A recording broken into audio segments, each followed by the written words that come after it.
Hello.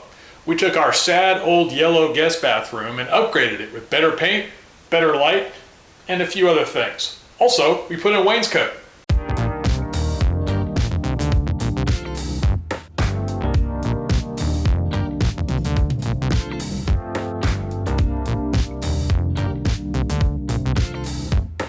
I don't know really how to pronounce this stuff. Wainscot, I think it's regional. Anyway, it looks cool, so we put it on the wall.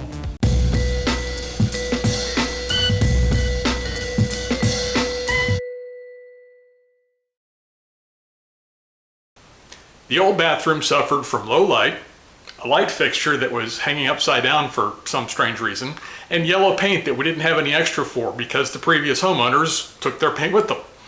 That left us no way to touch up the walls in a house that in the pre-lockdown days gets a lot of visitors. Well, we want to have visitors in the future, so we'd like to be able to, keep the house clean and touch up the paint.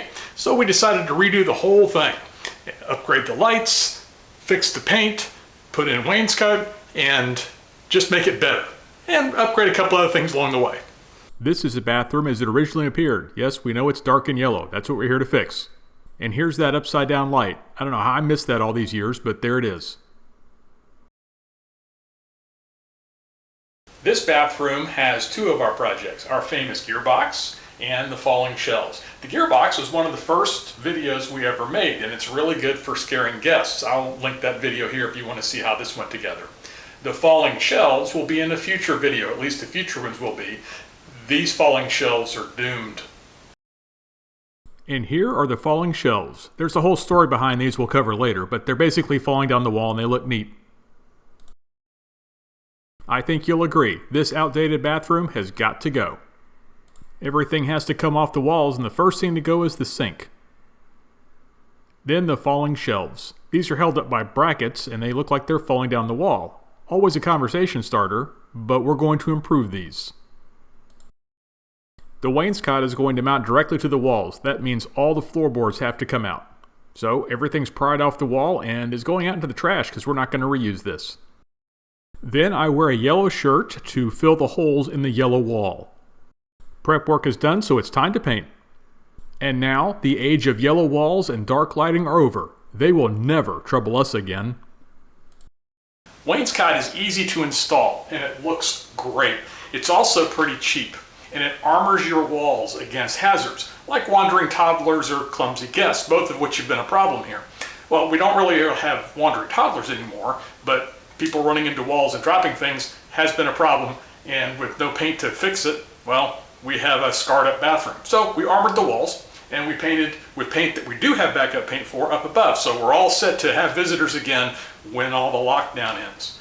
Installing the wainscot is really easy. You just put the panels on the wall and you put pine boards on the top and bottom.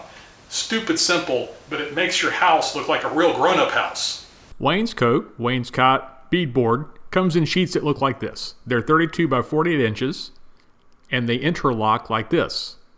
We will use 1x3 and 1x6 boards for the top and bottom respectively of the wainscot. And since the wainscot is 1/4 of an inch thick, the router is used to cut a 1/4 of an inch notch in those two boards. That way they will be able to hold the wainscot down when they're mounted to the wall. This will make sense later. But the first thing we have to do is paint it because, well, they're baseboards. They need to be painted white, so they'll match all the other baseboards in the house. We would want them to stick out.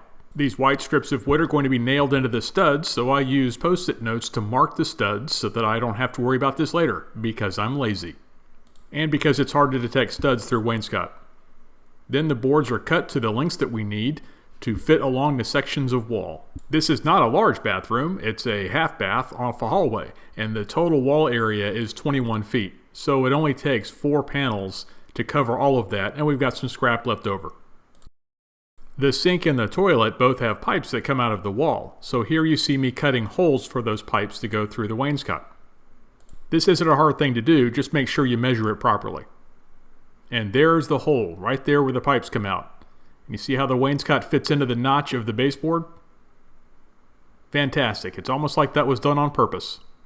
Okay, test fitting time is over, now it's time to put it all together. The wainscot panels are going to be held in place by those top and bottom boards we just painted, but I also put adhesive on this just to make sure that it's a solid mount to the wall. We don't want it bulging out or anything like that. That would be embarrassing. The adhesive doesn't set right away. That gives me enough time to put the panel up on the wall, get everything in place, and then put the top piece on to hold everything down. The board that runs along the top of the wainscot holds it flat against the wall.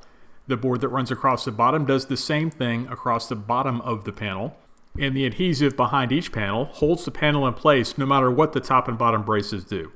This stuff isn't going anywhere. If people run into it, it's not going to be a problem. I learned how to put it on this securely when I had toddlers who did indeed collide with walls, and if you do it this way, it's going to be very secure. So this is actually just attractive armor that you're putting on your walls. It took me about an hour, but I was able to install all the wainscot and its associated molding. It's all nailed down in place and it looks pretty good. The only thing missing is the quarter round molding that's going to go across the bottom. Then everything is caulked up and painted so it looks like a single piece of molding running all the way around the room. After it's caulked and painted, it sure does look great. It looks like it was originally with the house, but really it's brand new. And it really classes up the bathroom. Makes it look a lot better. Then it's time to put everything back. The switch plate for the light switch is put back on. The light is flipped right side up and more powerful bulbs are put in. Makes a big difference. And the sink is put back in. See how the pipes all go through that hole I made in the wainscot? Then I put up some very important pictures and make sure they're level. The pictures are Star Wars Rock Band and Star Trek Rock Band, because properly teaching your kids about the classics begins at home. Decorating with tasteful yet odd sci-fi? Of course. The toilet paper holder goes back up and the wainscot holds it very securely. Also, there's a stud behind the right connected there, so we're pretty solid. And then the gearbox is returned to its rightful place above the hand towels. Every bathroom needs a gearbox. A nightlight is added next to the sink to assist in nighttime operations. And finally, an information sign is placed next to the toilet paper roll to remind the college students who live here that they can indeed change the toilet paper roll without threatening their own health. Doesn't really make any difference, they ignore this, but at least it's there.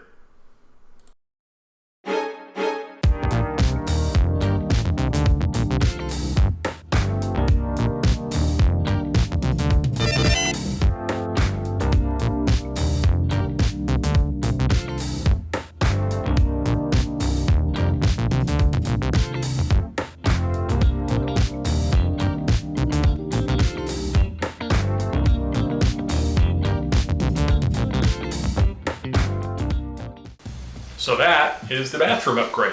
It's a lot brighter in here, don't you think? The gray paint and the white wainscot really make the room feel a lot bigger, and it just feels like it's more modern, even though it's kind of retro-futuristic. That's kind of what we do around here. The biggest thing, though, is the falling shelves that we're going to put up on this giant blank wall behind me, and that's the next thing I'm going to build. In fact, I'm cutting the wood for that after we finish uploading this video, so that'll be next week's video, and I'll link it here for the future time when both videos are up. But it's going to look great, and it's going to add a lot of color to this gray wall. Thanks to our patrons for helping us. We get to show off interesting projects like this because you help us, and we really appreciate it. Remember that our patrons get monthly updates on what we plan to do the next month in projects. Also, commentaries after our videos to tell you how we came up with ideas on things we were going to make. So, hey, if you want to see more, sign up and be a patron. Don't forget, the new falling shelves are going up next week. In fact, I'm going out to cut them right after I shoot this video. But if you like this sort of thing, please subscribe so you won't miss an update. Ring that bell so that you'll know when we upload a new video, usually once a week. And remember, we've got a lot of other stuff to see, so hey, join us and check it out and comment and tell us what you think. See you next time.